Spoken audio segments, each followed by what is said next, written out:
mga sir. Napalitan nyo na, ito yung dating isang buong 155 yan. Pero maganda yung metro nyo na kahit napalitan ko ng ano, maganda yung minor nyo dyan. Tsaka hindi siya nakagok. Hindi papalit natin. Yan, kabit natin dito. Nakuha to sa Lazada. Kailangan nyo din po pala nito.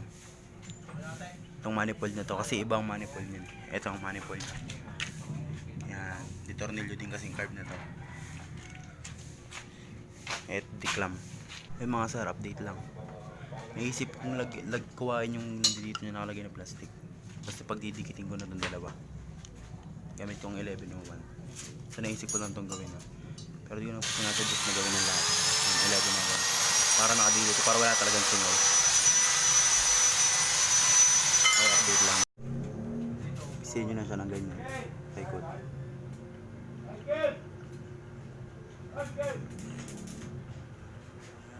Mas kamay na lang pangkalat.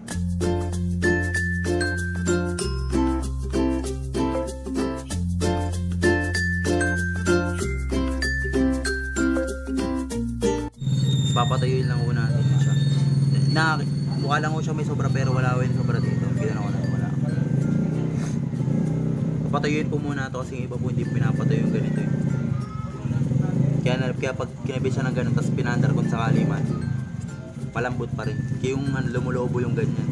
Kasi hindi ko siya tuyo bago ikabit. Kaya papatayuin po natin bago natin ito ilalapat dyan. Ano yung carb natin sa Lazada. Search nyo lang. Flat slide 28mm 28, ito po yun ito pang 28mm sa ganyan sa carburetor. Pag 24, 30, 32 dito po yun, ito po yung tinutukoy nilang millimeter na yun, itong bilog na to. 26 ang dapat ikaso out of stock sila kaya nape-28 na lang ako. Papartan ko na lang ng main jet. Yan, choke, power jet, naka-in, naka-built-in na siya. Yung dati kong ginawa, gumawa lang ako ng dito sa stock sa pang 155 na carb yung ginawa ko siya na pinaray na, tapos pilot jet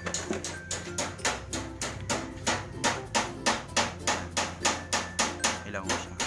Nakalimutan ko itong lalagyan din natin ng ganito para wala talagang singaw. Pero ito pong ikakabit nyo ito dito, yung isasalpak nyo sa kanya, wag nyo na pong lagyan, wag nyo na lagyan, bali ito lang ang magkakaroon. Tapos ito pong sa kabila, hindi ko na rin lalagyan. Kasi meron naman na po ito. Gets nyo? Ayan, meron naman na po yan. Nalagyan na natin. Gets nyo po ba yung sinabi ko dito? Tignan nyo, hindi ko na po siya nilagyan.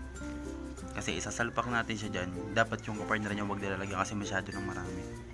Yung isasalpak ko naman dito sa ibabaw, nilagyan ko na din. Bale, ito wala ako, hindi na ako naglalagay. Bale, pati malapit. Tayo naman na siguro ito, ilalapat ko na lang ito dyan.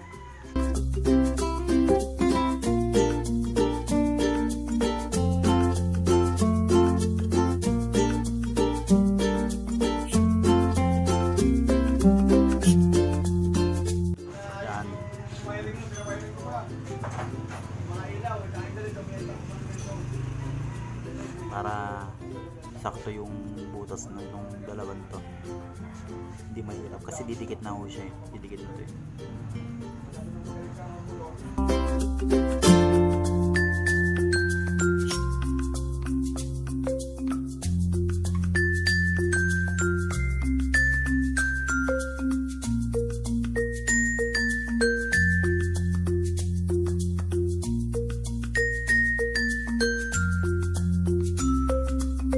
Sir, nakakabit na natin. Madali na nung pagkabit nito. Yung kanila na binidyo ko, yun. Tapos iigpit ako na to. So okay na yung kabit na natin gas. Na natin. Nauga talaga siya ng kahit konti. Uga talaga siya kasi goma to. Kabit na natin gas. Tanggal ko dito. Testing.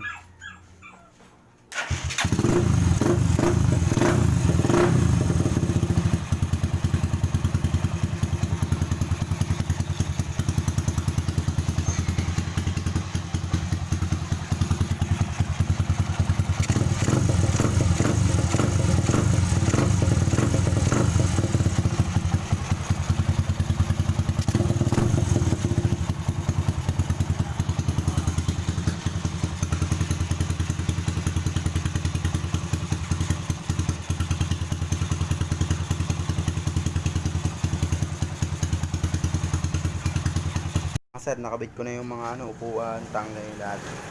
Okay na. Testing natin. Plus.